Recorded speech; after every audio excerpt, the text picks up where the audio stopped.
First of all, sorry about the noise. We got a little home improvement going on today, and we've got some saws and hammers going in the background. But I'm going to pot some blueberries today, and we're going to start out.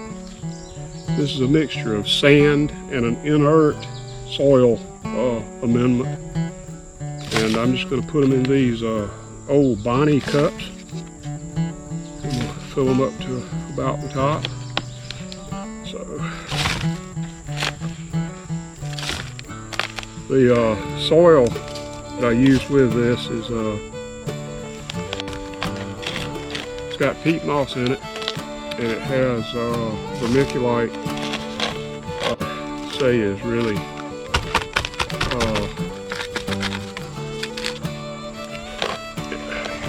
the main reason for the soil amendment is because we want something to hold just a little bit of moisture in there. So I'm mixing this so that we got some of that soil mixed with the sand. Okay, now we're going to, this is a rooting hormone. It's a powder.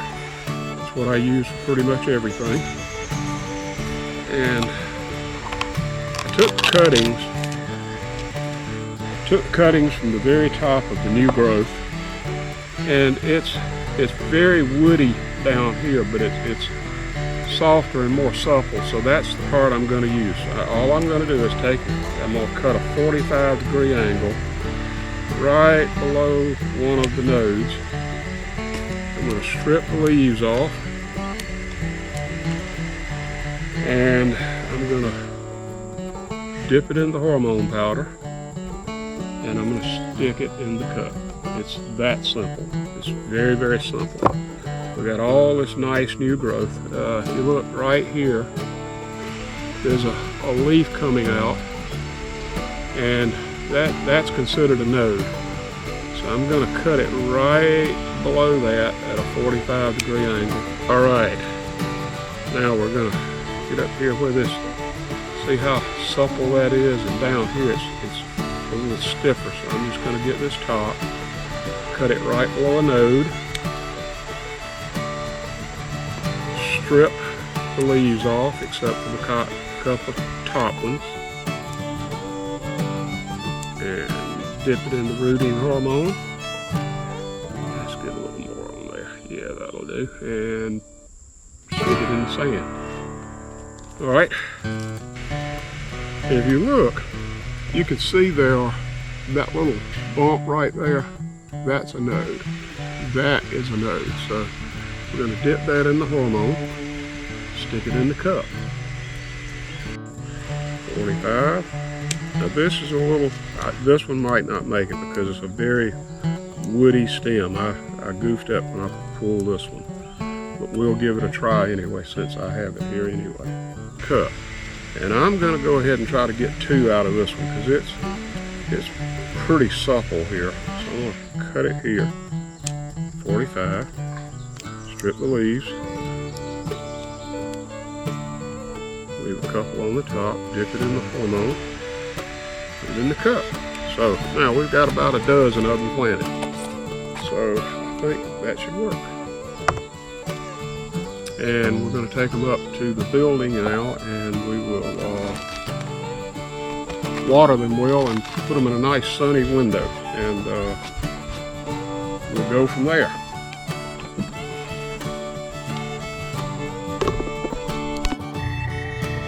Okay, so now we're going to water them. I'm just going to take, this is not actually bottled water, it is actually water from the faucet, but we have well water, so there's no chlorine or anything in it. So I'm just putting a little water on these, and when I'm finished watering, I'll put them over near a window and open the curtain. I'm going to leave them there for a few days and just see if they take to this or not. You notice I put these inside of a container to catch the water. Number one, it allows the plant to feed on the water, and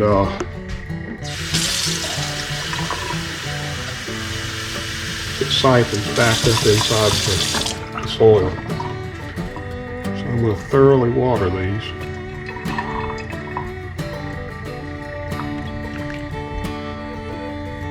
And we'll put them in front of that window and we'll see how we do. I think we're going to do okay, but you never know. You got to try.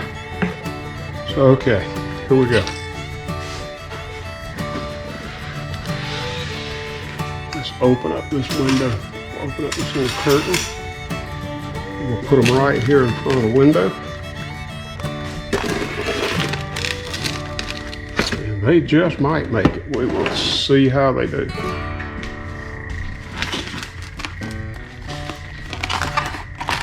Okay, so they're in the sunlight.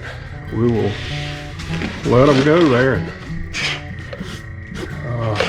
hopefully we'll have some blueberry bushes next spring to set out. We sure hope so. All right, well, let's quit for now. Okay, these are our blueberries. It's been a little over a week. I've watered them once. All of them look like they're doing quite well. As a matter of fact, this one looks like it's got new growth being in with the rooting process going on. So they're doing pretty well. I've got I've got a couple here that are just a little bit wilted, but after 10 days I think they're going to make it. So we will see what happens. I will update you maybe in another 10 days. Okay, so I'm moving the blueberries today. Looks like I've lost 3, maybe 4 of the 12. So I'm going to transfer them from these shallow dishes, and I've been watering about every 4 days just to keep it moist. So I'm going to transfer it now into this tote. And I'm not going to take any of them out because they still stand a chance of putting on roots even though they look dead. So I'm going to give them every chance. So I'm moving them over. So now we have them in this tote, and I've just dampened it real good. So I'm going to put the lid on, and when I put the lid on, it should be fine. I'm going to place it in this window again so that we've got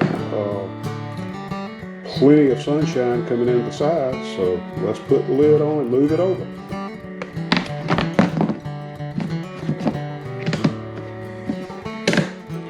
Okay, we've got the lid on. Let's move it over.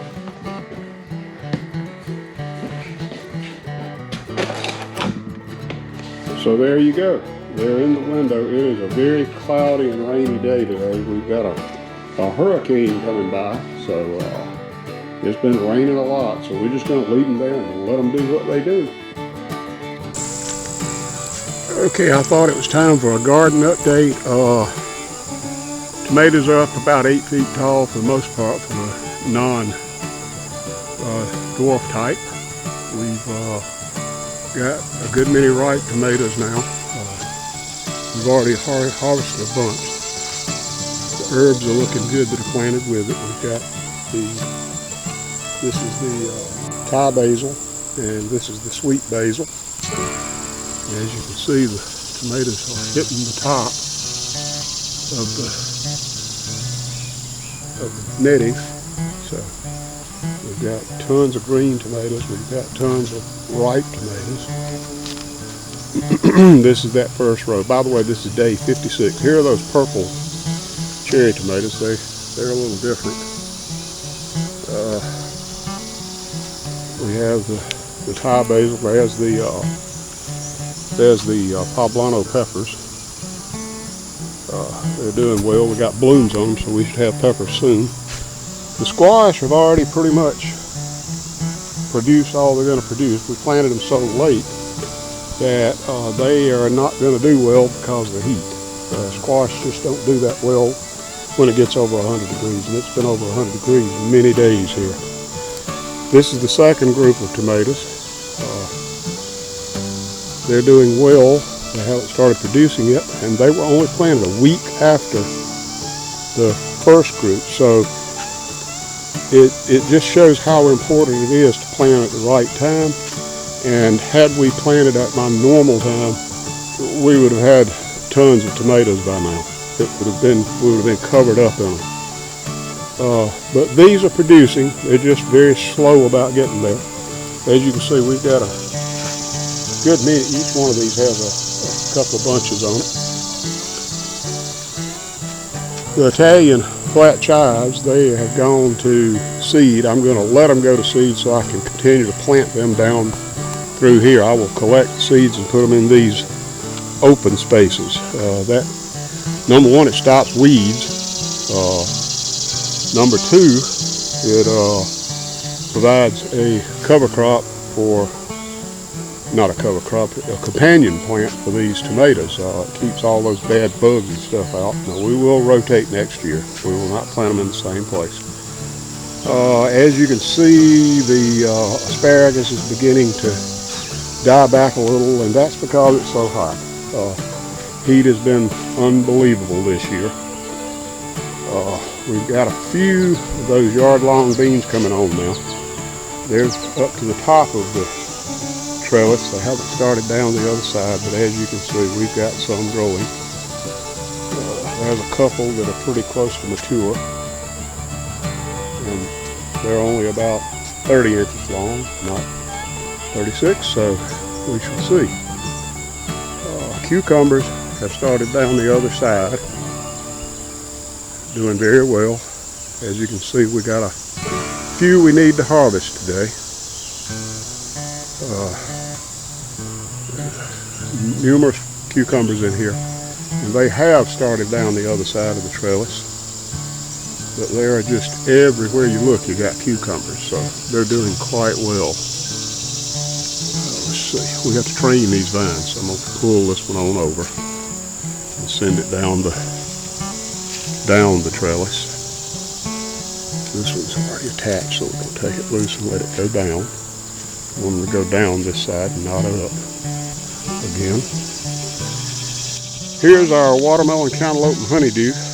They're doing pretty good, I'd say. No problem there.